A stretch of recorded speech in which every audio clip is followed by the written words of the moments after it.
So we're 5 months in, I think, 5 months into what feels like maybe years of slow and painful torture. COVID has, I heard at the very beginning of this pandemic experience, one of my mentors said, we are all trying to navigate our disappointments as best we can. And in March, those disappointments looked like a different end of the school year. It looked like not knowing about big events that you had planned for. It meant not being able to live into things that, to go the places that are life-giving to you or to do the things that you really enjoy. It meant, I can think of a freshman who made a varsity sports team and didn't get to play a single game because of COVID. I mean, everybody had their own loss and therefore had to navigate that disappointment as best they could. And now we're 5 months in, and it's a new level of disappointment because we're not where we hoped we'd be. It's not over. In fact, we are all looking at the second half of this year with a little bit of trepidation about what we might lose next. And so I think there are like 3 things that we need to consider so that we can persevere, right? That's the name of the game, because there's so much we don't know.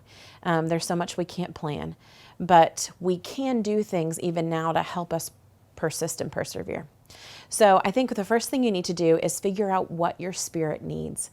We are all created differently. We all have something different that gives life to our soul. So figure out what yours is. Some people need social connection. They need to extrovert. They need to be connected to people because that's the thing that they're missing the most. Some people need space and grace. They feel all of this pressure to overperform because everything is so different, to find purpose and worth even in this weird time. Give yourself space and grace. You don't have to live into the same rigidity. You don't have to climb all of the mountains today. If you reach a day where you're like, today I just need to be still, I need to pout a little bit, I need to offer self-care to my soul, then that's what you need to do. The bishop of the Virginia Conference just recently gave clergy permission, like if you need to take a nap, take a nap. And that was one of the greatest gifts, because I do love a nap, but that was one of the greatest gifts because I started off COVID as one of those people who needed to climb all the mountains. I need to prove that I can still make something good out of this time. And I burned out really quick. So space and grace. Give yourself that if you need it. And then the third is give yourself predictability if you need that. Maybe you don't need the pressure of climbing all the mountains, but maybe you need to know, like, okay, every day I'm going to get up and I'm going to take a walk in the morning, and then I'm going to sit and have coffee, and then I'm going to call 3 people, and then I'm going to take just time and let that be whatever it needs to be. So you can create predictability, but hold it loosely so that you have something to look forward to, but you aren't feeling the pressure of it. So those are 3 tools that I think can help us survive this next season of the times, of the not knowing.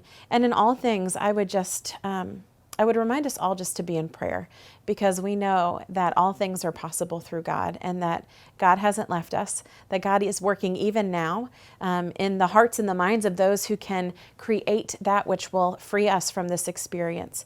And to remember that somebody needs us. We need somebody and somebody needs us. So if we're all doing the work of connecting to somebody, to being mindful of what somebody else might need, then we'll be blessed because of it. But then we will be able to bless somebody else.